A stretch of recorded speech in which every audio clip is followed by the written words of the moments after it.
तो सब लोग लिखें आज का हेडिंग, चैप्टर का नाम, number, chapter number 6 which is application of derivative. Chapter number 6 which is application of derivative. और इसमें फर्स्ट पॉइंट लिखो, chapter number 6 application of derivatives, और फर्स्ट पॉइंट लिखो rate of change.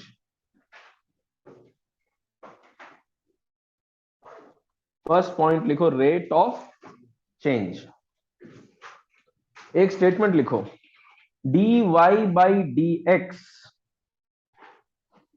Rate of change के लिए इसी के आगे नीचे जैसे भी आपको लगे, dy by d x means, dy by d x means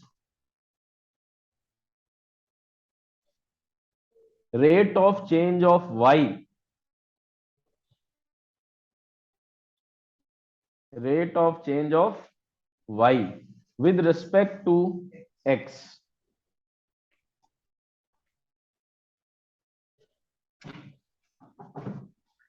x तो एक क्वांटिटी दूसरी क्वांटिटी के रेस्पेक्ट में अगर चेंज होती है तो ये डेरिवेटिव लगता है।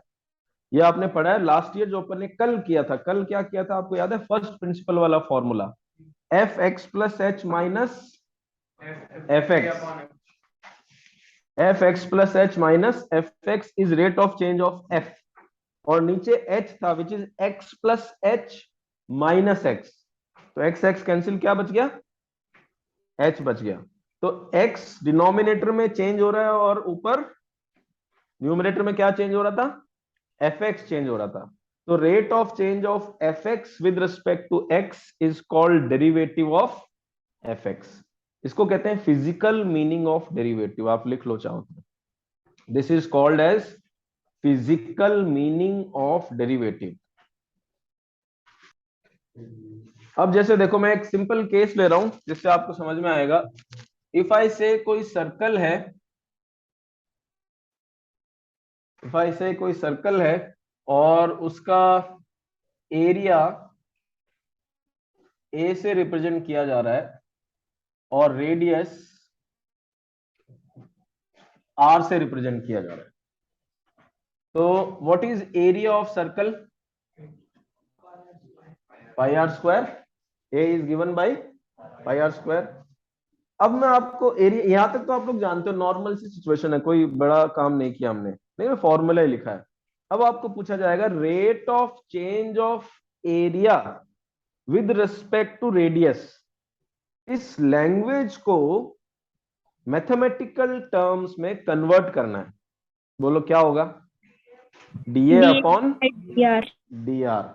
Rate of change of area with respect to radius, इसका मतलब it is actually d a upon d r. ऐसे ही पूछा जाएगा आपको, find the rate of change of area with respect to radius. तो आपको लैंग्वेज मिलेगी, उस लैंग्वेज को आप मैथमेटिकल टर्म्स में कन्वर्ट करेंगे इस टॉपिक के अंदर। तो rate of change of area with respect to radius is d a by d r. इसका मतलब अब इस फंक्शन को आर के रिस्पेक्ट में डिफरेंशिएट करना है। बोलो। तो पाई तो कांस्टेंट है, फिर भी मैं ऐसे लिख रहा हूं, देखो पाई आर स्क्वायर, इतना okay. Derivative of a with respect to r, derivative of pi r square with respect to r, यहां तक ओके, वेरी गुड। तो पाई कांस्टेंट, इसको मैं ले जाता हूं बाहर, तो derivative of r square with respect to r कितना होगा? तो ये पाई इंटू 2r बन जाएगा। So this is d A by d r. That means हमने पता लगाया, रिजल्ट आ गया, ठीक है, वो कोई दिक्कत नहीं। Rate of change of area with respect to r is given by pi into 2r। ठीक है, इतना इतना लिखो पहले। आप लोग एक्स स्क्वायर का डेरिवेटिव करते हो विद रिस्पेक्ट टू एक्स, तो क्या आता है? 2x। ठीक है, वाई स्क्वायर का derivative with respect to x, 2y into d y by d x. That means एक वेरिएबल का डेरिवेटिव विद रिस्पेक्ट टू दूसरा वेरिएबल करते हो तो वो इम्प्लिसिट फंक्शन जैसा बन जाता है ना। अब वाई एक्स नहीं होगा, चीजें चेंज हो जाएगी। कैसे होगी वो देखो, फिर से मैं लिख रहा हूं same expression for area, this is pi r square, ठीक है। बट स्टेटमेंट मैंने यहां कहा था rate of change of area with respect to radius, यहां कह रहा हूं rate of change of area with respect to time t. Rate of change of area with respect to time t, that means आप किसके respect में differentiate कर रहे हो। तो यहां तो था देखो d a by d r because with respect to r था, और यहां पर विद रिस्पेक्ट टू टी है। तो इधर भी देखो पहला स्टेप तो हम सेम कर रहे हैं, पाई जो है वो बाहर आ गया विद रिस्पेक्ट टू टाइम। अब देखो जैसे आपने किया था वाई स्क्वायर का derivative with respect to x, वो था 2y इंटू, तो अब मेरे को बताओ आर स्क्वायर का derivative with respect to t, 2r into d r by d t. Very good. तो ये बन जाएगा 2r into d r by d t. तो इस तरीके से जो आपने इम्प्लिसिट फंक्शन सीखा था वो यहां पर काम आएगा, इसको लिखो। अब इसमें वापस से देखो फिर से आ रहे हैं, this is rate of change of area with respect to time t is pi into 2r into d r by d t. अब इसको अगर d r by d t को लैंग्वेज में बोलना होगा तो मैं क्या बोलूंगा, डेरिवेटिव ऑफ आर, बिल्कुल ठीक है। और लैंग्वेज बनाओ, very good, rate of change of radius with respect to time. तो यही आपको समझना है, जो आप डेरिवेटिव ऑफ आर बोल रहे हो actually that is rate of change of this r with respect to time. क्यों बोलना है, बिकॉज लैंग्वेज होगी लिखी हुई, क्वेश्चन में लिखा होगा the radius is changing eight the rate of 5 centimetre per minute, इसका मतलब आपको D r by d T 5 दिया हुआ। आई बात समझ में। तो आपको उस लैंग्वेज को इस टर्म में कन्वर्ट करने के लिए इन दोनों के बीच में रिलेशन बैठाना पड़ेगा। तो पहले ये दोनों बातें समझ में आ गई। अब लास्ट में आपको क्या पूछा जाएगा कि find the rate of change of area when radius is at a particular number. जैसे आपको समझाता हूं, जैसे जैसे कोई लेक है, स्टिल वाटर है, उसमें आपने पत्थर डाला तो वो वेव बनेगी, सर्कल्स की वेव बनेगी। तो समय के साथ उस वेव के बढ़ने से उसका एरिया बढ़ेगा। तो एक्चुअली हम पता लगा रहे हैं या ये हो सकता है या फिर ये भी हो सकता है। अगर विद रिस्पेक्ट टू रेडियस बोला है तो इस फॉर्मूले से निकल जाएगा, अगर विद रिस्पेक्ट टू टाइम बोला है तो इससे निकल जाएगा। अब आपको क्या पूछा जाएगा कि ये पहले वेव इतनी थी, रेडियस मान लो 1 था, फिर वेव इतनी थी, मान लो रेडियस पूरा 2 हो गया, फिर वेव ये आ गई, मान लेते रेडियस 4 हो गया। अब आपको कहा जाएगा जब रेडियस 4 था उस वक्त एरिया, जो ये एरिया है, इसके बढ़ने की स्पीड क्या थी। इसको बोलते हैं instantaneous rate of change. That means इस पर्टिकुलर टाइम पे, इसको मैं दूसरी लैंग्वेज से समझाता हूं। जैसे ये रोड है और आप यहां से अपने घर की तरफ जा रहे हैं और ये 5 किलोमीटर की रोड है, तो एक तो ये हो सकता है कि थ्रू आउट आप कांस्टेंट स्पीड से जाएं, बिल्कुल भी चेंज नहीं हो, है ना। एक ऐसा भी हो सकता है कि स्पीड वेरी कर रही है, तो आपको पूछा जा सकता है rate of change of distance निकालो जब आप 2 किलोमीटर पर थे। दैट मीन्स आपको पूछा जा रहा है कि जब आप 2 किलोमीटर चले गए उस वक्त आपकी स्पीड कितनी थी, ठीक है। तो वो निकालेंगे कैसे, अगर आपको 4 बोला है तो अब जो आपने rate of change of area with respect to radius in terms of r निकाला है ना, इसी में हम आर की जगह 4 रख देंगे, इसी में हम आर की जगह 4 रख देंगे। और लिखेंगे कैसे, वो ऐसे होगा, पहले तो D A by d are लिखा, फिर एक साइड की स्क्वायर ब्रैकेट, दोनों नहीं सिर्फ राइट साइड की, और आर को हमने लिख दिया 4 सेंटीमीटर, और आर को अब 4 रख देंगे। तो पाई एक बार मैं जैसा है वैसा ही लिख रहा हूं, 2 मल्टीप्लाइड बाई 4 कितना आएगा 8 पाई। दैट मीन्स उस वक्त एरिया के चेंज होने की स्पीड क्या थी? 8 पाई। अब देखो last point is its unit. Unit क्या होगा? जो चेंज हो रहा है, क्या चेंज हो रहा है? एरिया। एरिया का यूनिट होता है सेंटीमीटर स्क्वायर, अगर हम सेंटीमीटर की बात कर रहे हैं। किसके रेस्पेक्ट में चेंज हो रहा है? रेडियस का यूनिट होता है सेंटीमीटर। तो इसका मतलब it is 8 pi centimetre square per centimetre. तो जब आपका रेडियस 4 हुआ, उस वक्त एरिया के चेंज होने की जो रेट थी वो ये थी।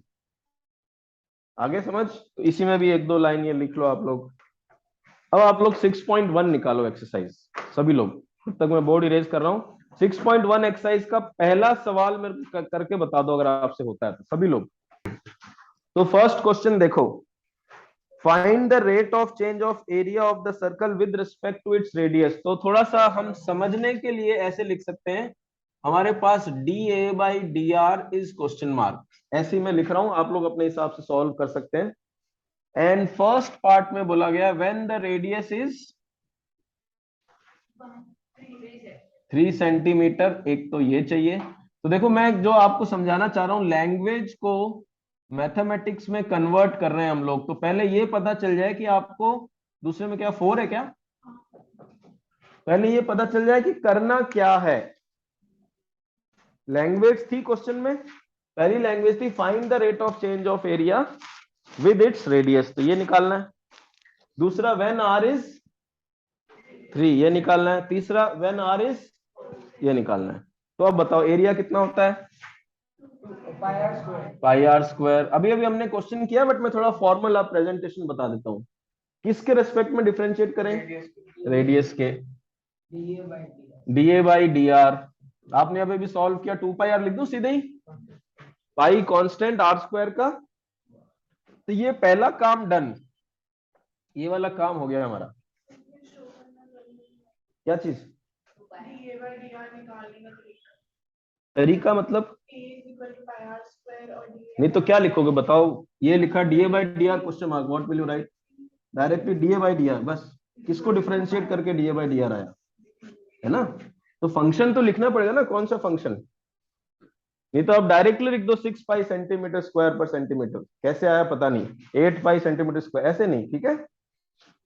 तो फर्स्ट पार्ट डी ए, जब जब एमसीक्यू हो तो आपकी मर्जी है वैसे करो, और खासकर जब आप शुरुआत कर रहे हो किसी टॉपिक का, तो वहां जितना डायरेक्ट जाओगे उतना ही एग्जाम में लेंदी हो जाएगा, वो कुछ समझ नहीं आएगा क्या करना है, क्योंकि यहाँ आपने डायरेक्ट किया था, स्टेप बाय स्टेप नहीं गए थे। ठीक है, कितना लिखूं? 2 into pi into 3 which is 6 pi centimetre square per centimetre. Second, when r is equal to 4 centimetre, तो 2 into sorry pi into which is 8 pi centimetre square per. ये आपके स्टेप्स होंगे, समझ में आया सबको? Third question says the radius of a circle is increasing uniformly at the rate of 3 centimetre per second. इसका मतलब, वेरी गुड, क्या ये होगा? Radius of the circle is increasing at the rate of 3 centimetre per second. First line is to be converted into, okay. अब देखो आगे क्या लिखा हुआ है, find the rate at which the area of the circle is increasing when the radius is 10। That means dA by dt when the radius is, क्या ये चाहिए हमको? देखो जरा सभी लोग, तो बताओ एरिया कितना लिखूं? पाई आर स्क्वायर, नहीं पहले तो पाई आर स्क्वायर लिखूंगा। इसको डिफरेंशिएट करो, dA बाई dt इज, सिर्फ पाई इंटू 2r लिखा, dr by dt, because with respect to time differentiate हो रहा है ना। अब पहले आप dr बाई dt की वैल्यू रखो, कितनी है? तो 2 पाई आर, एक बार मैं ऐसे ही रख रहा हूं, into 3 which is 6 pi r. This is dA by dt। यहां तक कोई कंफ्यूजन? सही लिखा है मैंने? अब dA बाई dt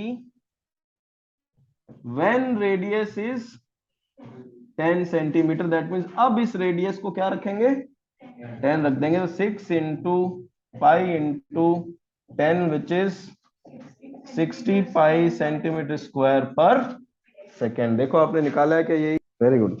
तो देखो इस क्वेश्चन में जो आपका नंबर कौन सा आ रहा है, फोर्थ में, आप लोग पहले लिखो एज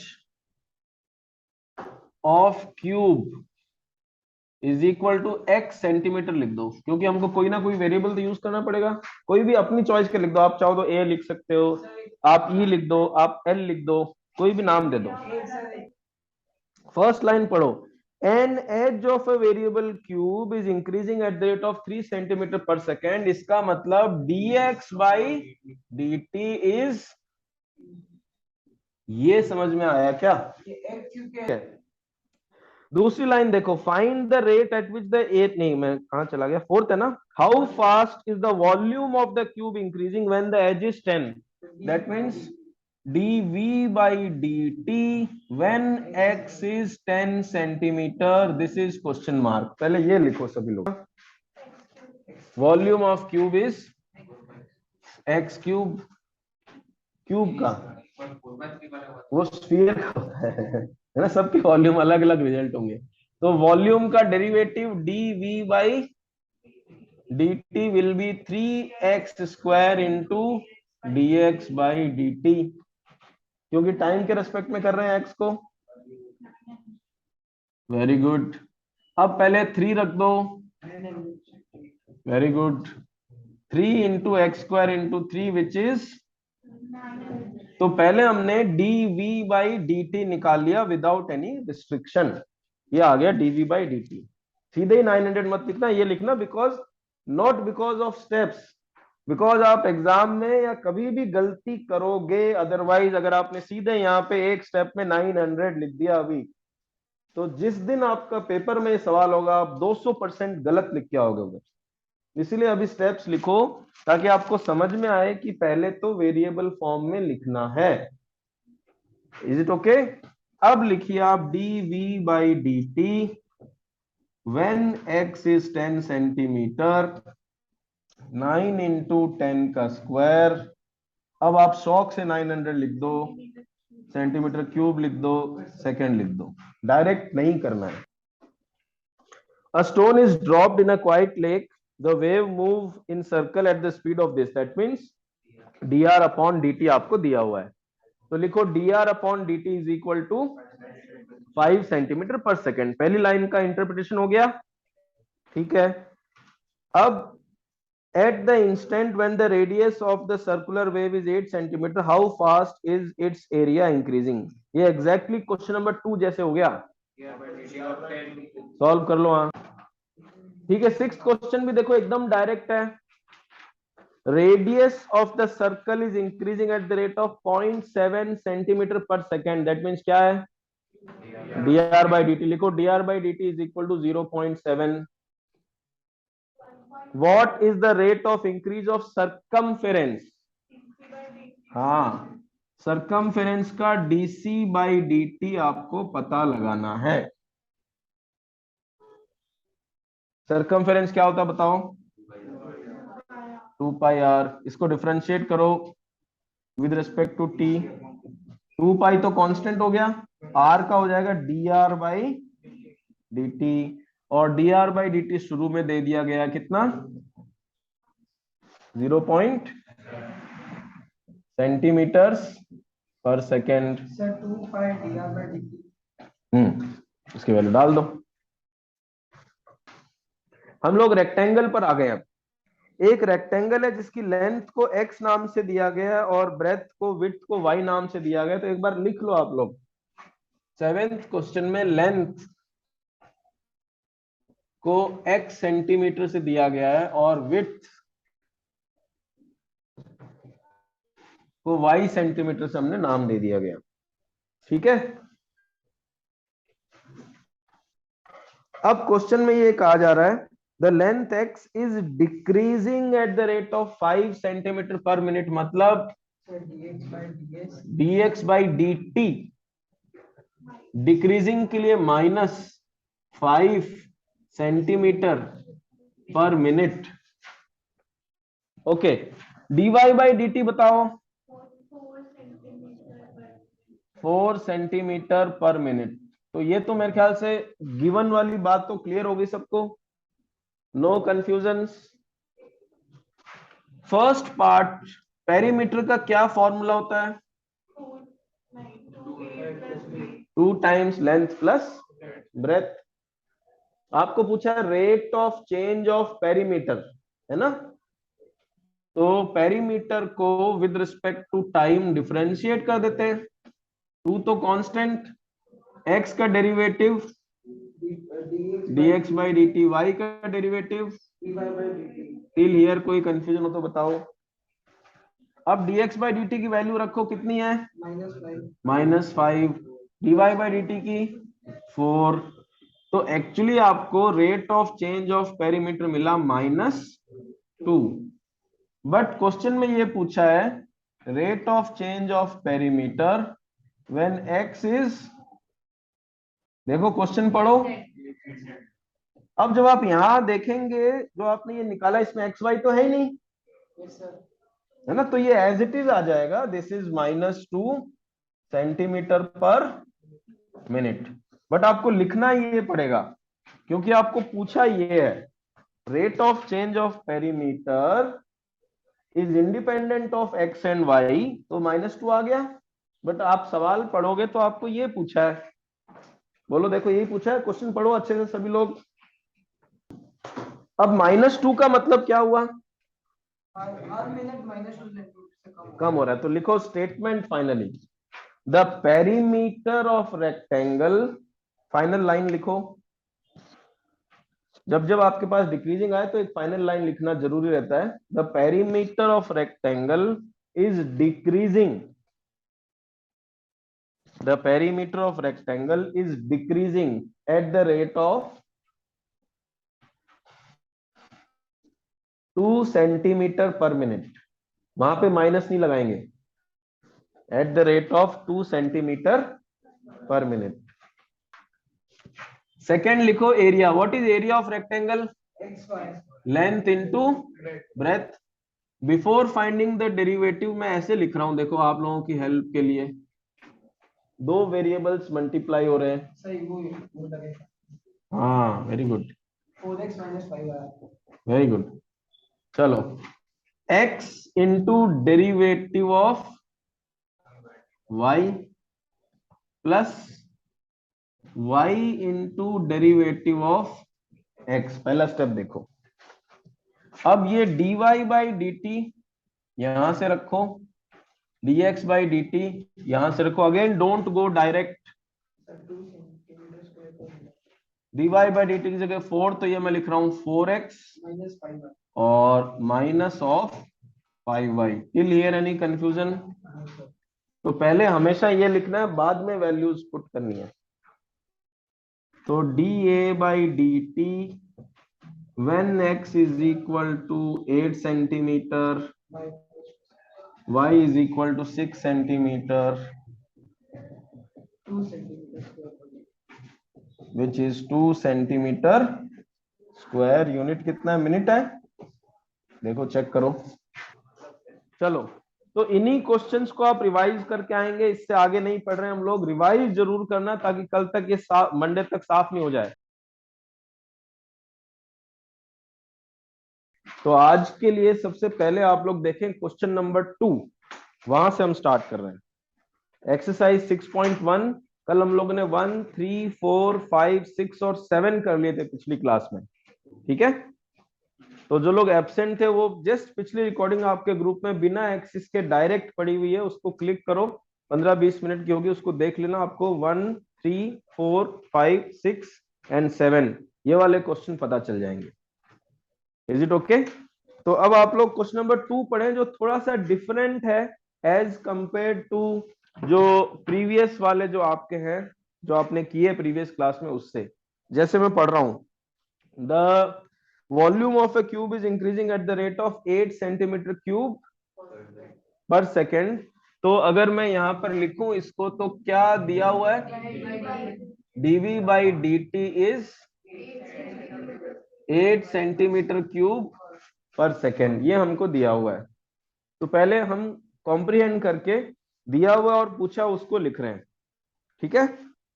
फिर how fast is the surface area increasing when the length of the edge is 12 centimetre. अगर मैं सरफेस एरिया को s से लिख देता हूं तो ds बाई, और एज को x लिख देते हैं, या आप जो भी चाहो लिख सकते हो, a वगैरह वगैरह, ठीक है।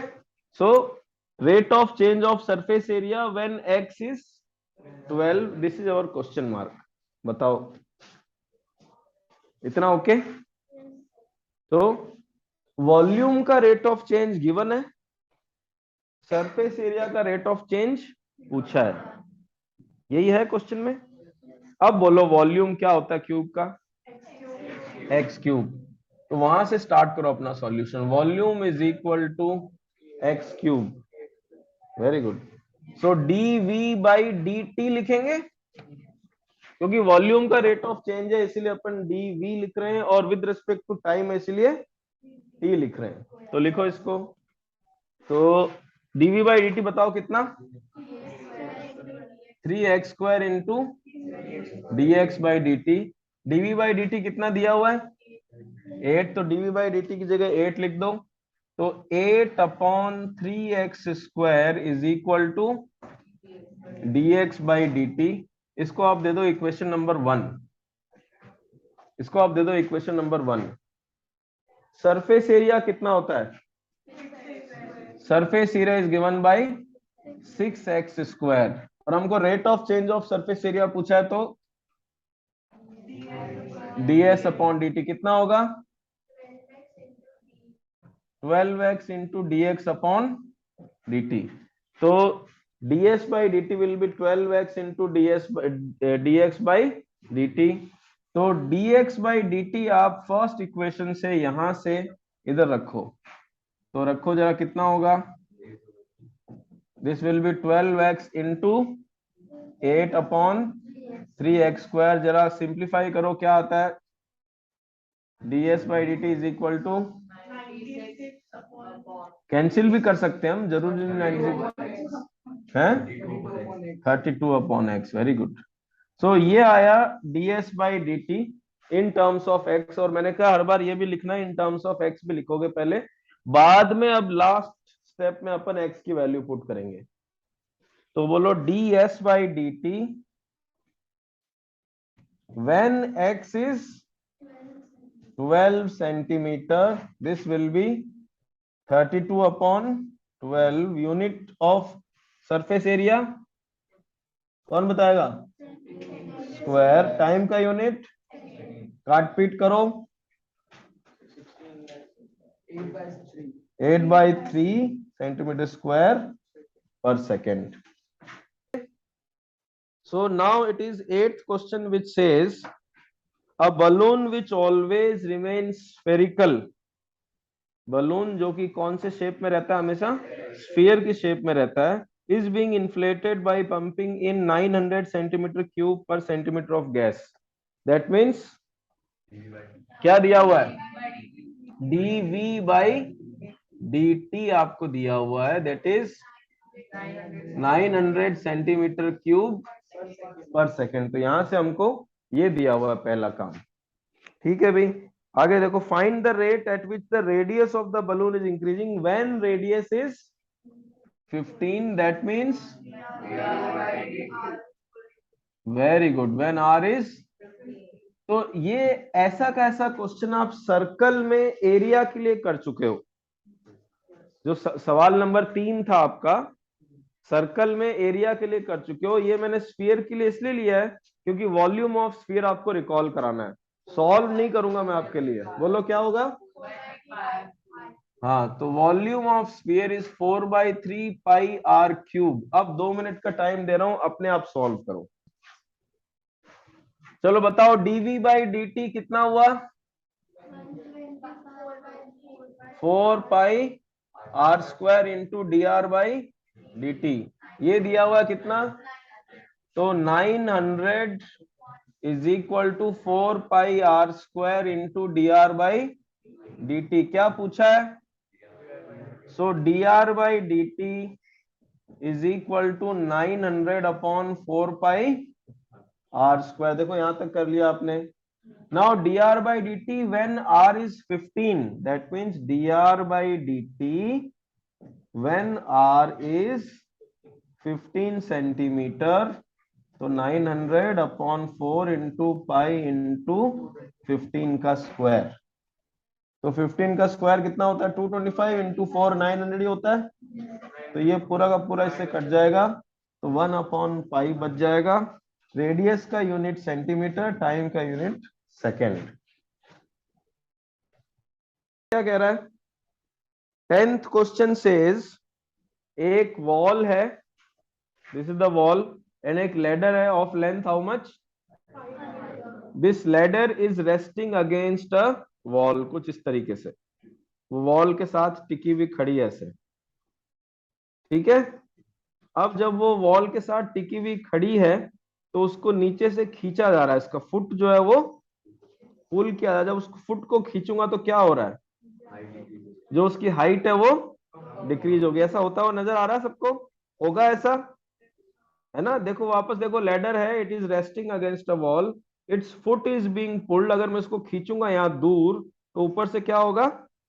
नीचे आएगी, नीचे आएगी। अगर उसको फ्लोर पे टिके हुए रहना है तो नीचे आएगी। तो आपको कहा जा रहा है कि जो उसको फुट से खींचा जा रहा है उसकी रेट ऑफ चेंज दी हुई है कितनी? 2 सेंटीमीटर पर सेकेंड की स्पीड से उसको धीरे धीरे धीरे धीरे खींचा जा रहा है, और वो कुछ स्पीड से नीचे आ रही है। वो किस स्पीड से नीचे आ रही है ये पता लगाना है। ये एक तरह से सवाल है, सॉल्यूशन की बात नहीं कर रहे हम। Is the question clear? तो देखो जो आप यहाँ पे देख रहे हो, ये वॉल है, ये लेडर है। वॉल पे मैं एक लाइन बना दूं और फुट से जुड़ा हुआ वहां लाइन बना दूं तो एक राइट एंगल ट्राइंगल बनता हुआ नजर आ रहा है आपको? तो वो राइट एंगल ट्राइंगल यहाँ बना रहा हूं। देखो ये मेरा हाथ था जो वॉल का रोल प्ले कर रहा था, ये लेडर थी जो 5 मीटर आपको दी हुई थी, और ये जो हमने अभी बात की कुछ जोड़ा नहीं वो उनका गैप। वॉल 90 डिग्री पर होती है बाय डिफॉल्ट, ये 5 मीटर है। तो एक तरह से आपके पास एक राइट एंगल ट्राइंगल का फॉर्मेशन हो गया इसमें। देखो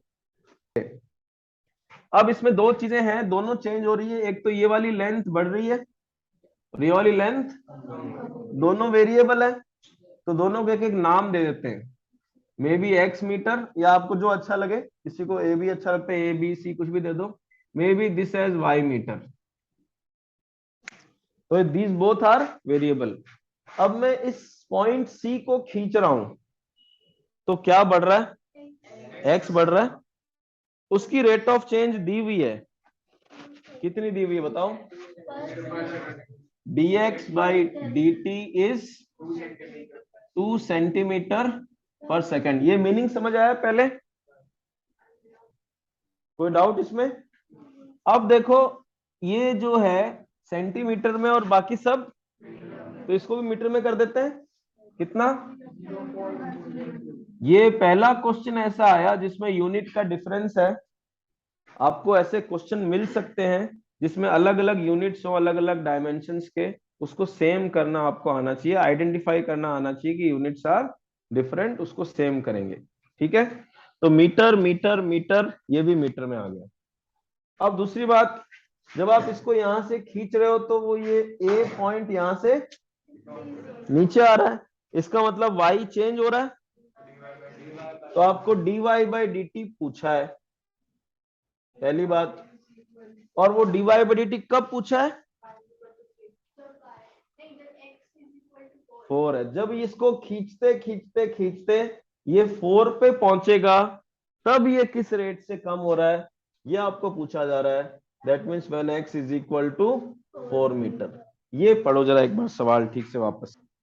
x और y के बीच में कोई रिलेशनशिप बताओ मेरे को, क्या बनाई जा सकती है?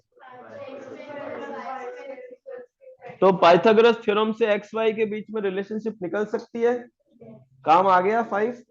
ठीक है, तो relationship between x and y is from the Pythagoras theorem x square plus y square is equal to 25। इसको 1 दे दो ऐसे। तो इसीलिए मैंने इस क्वेश्चन को आपको कहा कि ध्यान से सुनो।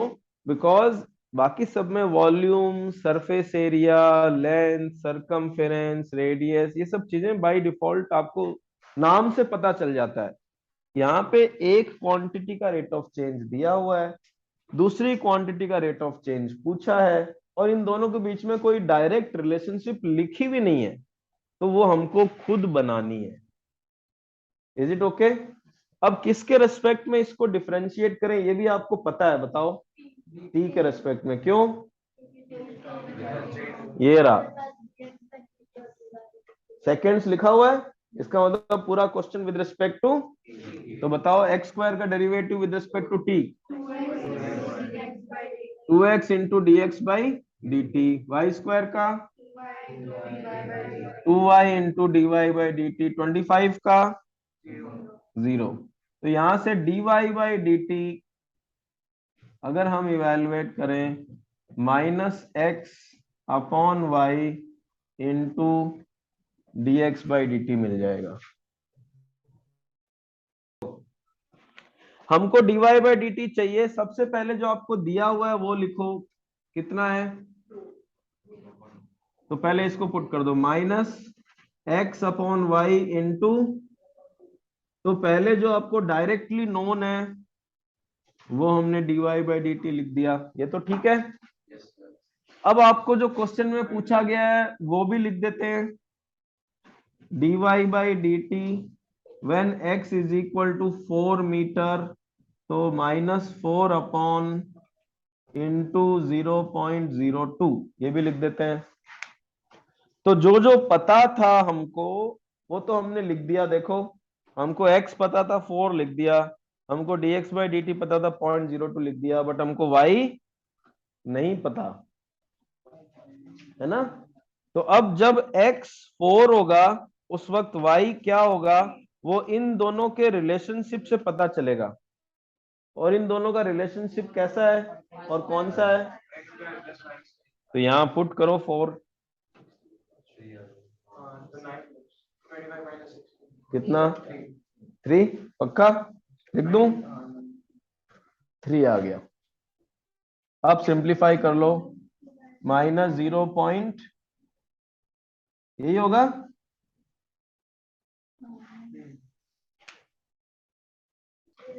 अब आप अगर देखोगे तो आपका आंसर सेंटीमीटर में दिया हुआ है, तो उन्होंने कन्वर्ट कर दिया, जरूरी नहीं है लिखना। अगर आप वापस इंटू 100 करते हो तो 8/3 सेंटीमीटर पर सेकंड हो जाएगा, not necessarily to be written. आप metre per second as it is छोड़ सकते हो उसको, कोई दिक्कत नहीं है इसमें। Is it okay? चलो, तो क्वेश्चन 11th में आपको रिलेशनशिप दी है 6y is equal to x cube plus 2। तो एक तो ये दी हुई है x और y के बीच में रिलेशन, दैट x और y इस तरह से रिलेटेड है, और लिखा हुआ है कि particle is moving along the curve on this curve, that means indirectly it is a relationship between x and y। अब दूसरा दिया है y coordinate is changing 8 times that of x coordinate, है ना। ऐसे भी लिख सकते हो आप। इसका मतलब सिंपल सा है, rate of change of y with respect to x is 8, y coordinate as comparison to x कितने टाइम्स चेंज हो रहा है? 8 टाइम्स चेंज हो रहा है। दैट मीन्स अगर आप ऐसे लिखो, देखना ध्यान से, dy by d t rate of change of y अगर आप t के रेस्पेक्ट में लेते हो is equal to 8 times rate of change of x। सुन लो पहले, बाद में इसको आगे करना। Rate of change of y is 8 times rate of change of x। और अगर मैं इसको डिवाइड करूं dy by d t upon d x by d t 8 लिखूं, तो एक्चुअली आपको क्या दिया हुआ है? तो ये मैं डायरेक्ट लिख रहा था, बट आप लोगों ने बोला कि ऐसे लिखो, इसलिए हमने ऐसे लिख दिया। Is it okay? तो you may write directly dy by d x equal to 8। चलो, क्या पता हमको? अब क्योंकि dy बाई डी एक्स पता है, तो इसको किस रिस्पेक्ट में डिफरेंशिएट करें? x के रिस्पेक्ट में, जो कि बहुत आसान है। बताओ, 6 times dy by d x equal to 3x² plus 0। तो 6 times dy by dx is equal to 3x², और dy बाई dx की जगह क्या लिखें? तो 6 into 8 is equal to 3x²। तो x will be equal to, बोलो, 4 और -4। बताता हूं। तो पहले x निकाला आपने, पहले x निकाला क्या? देखो इतना ही आया, बोलो। अब आप x को यहां पुट करो और y बताओ। 4 पुट करो, y कितना आएगा?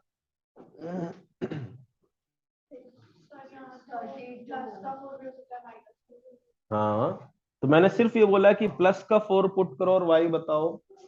11 आया, वेरी गुड। अब माइनस का 4 भी पुट करो और बताओ। -31/3। इसका मतलब कौन कौन से पॉइंट हुए?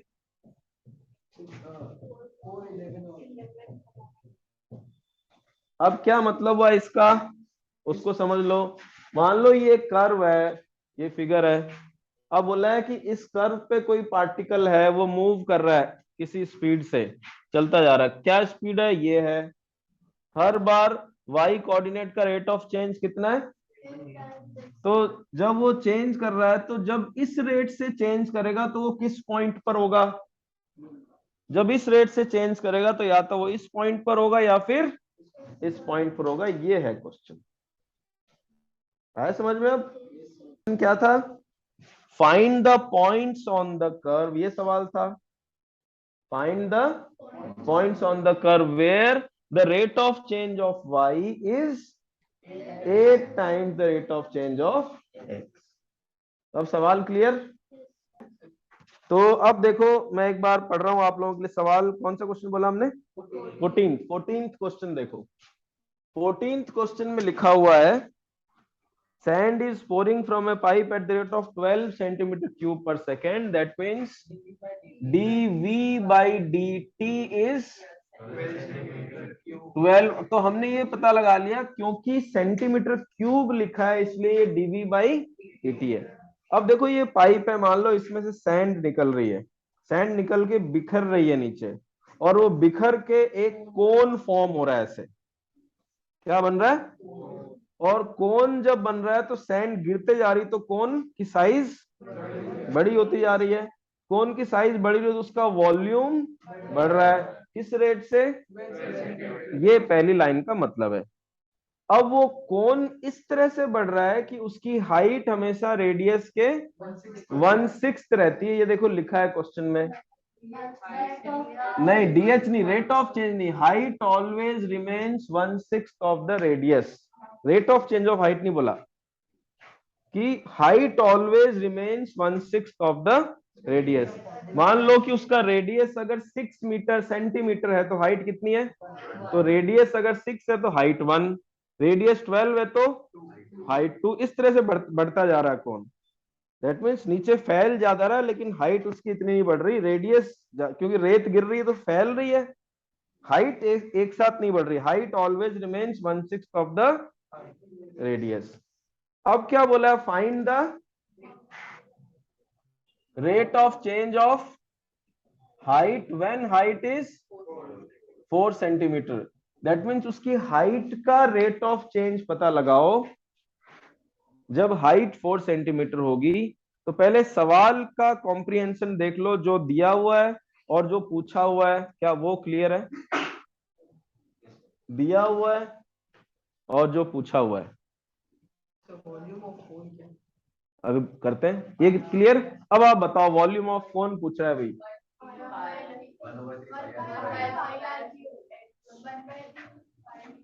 1/3 pi r square h. Very good. तो volume of cone is 1/3 pi r square h. इसमें कितने वेरिएबल्स हैं? 2।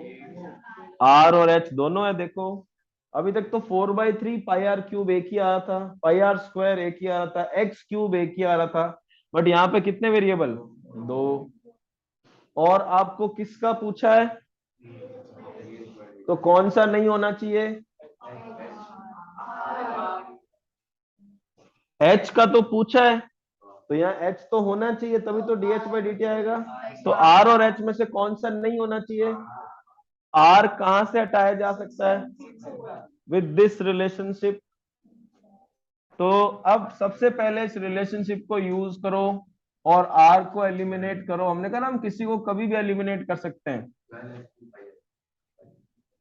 तो 36/3 पाई H क्यूब। अब आपका वॉल्यूम का relationship in terms of H आ गया। देखो एकदम डायरेक्ट, ये पिछला वाला 4/3 पाई R क्यूब किया आपने, एग्जैक्ट वही है। इसको डिफरेंशिएट करो, dH by dt आएगा। करो करो, डायरेक्ट सवाल हो गया अभी एक।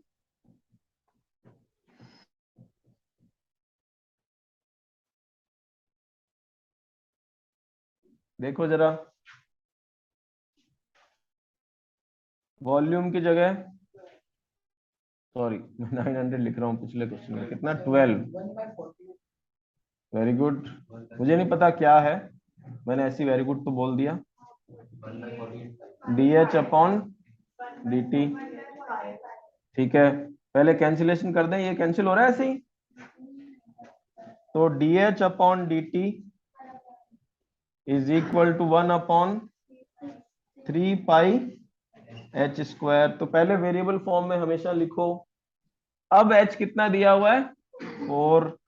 तो dH upon dt when H is equal to 4 कितना सेंटीमीटर, तो 1/3 इंटू पाई इंटू 4 का स्क्वायर कितना आया?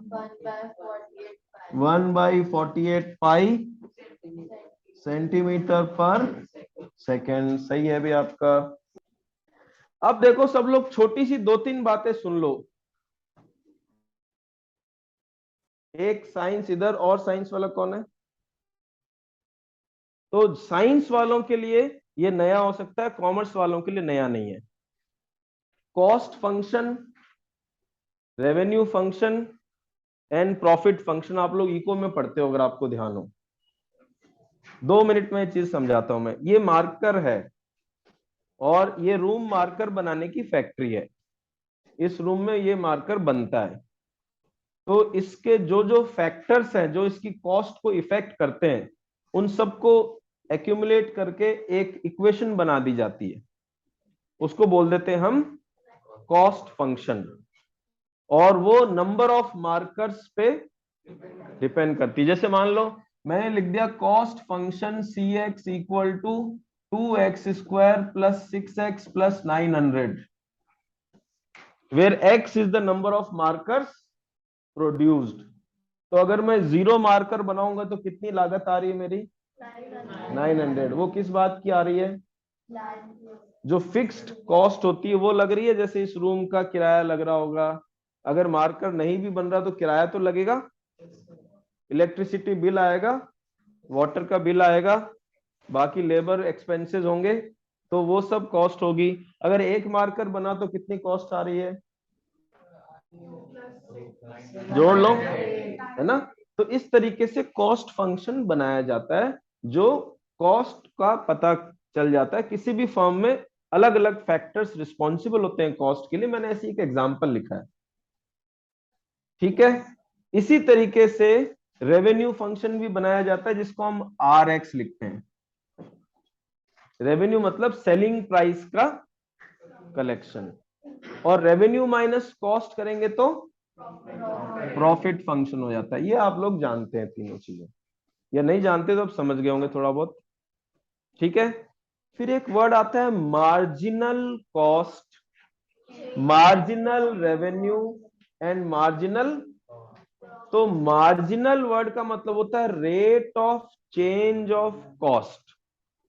मार्जिनल रेवेन्यू का मतलब rate of change of revenue, और मार्जिनल प्रॉफिट का मतलब प्रॉफिट।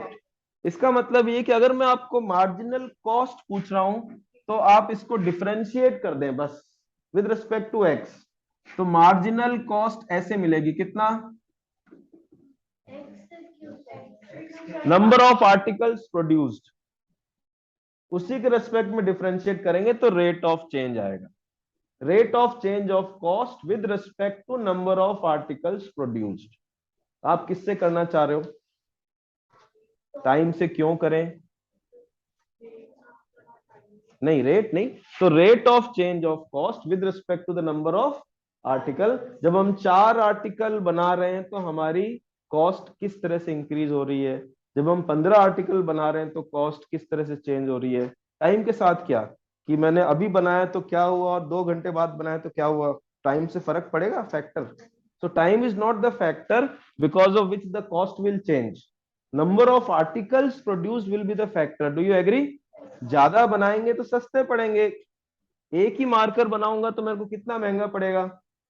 आ रही बात समझ में? So it will be differentiation with respect to the number of articles produced.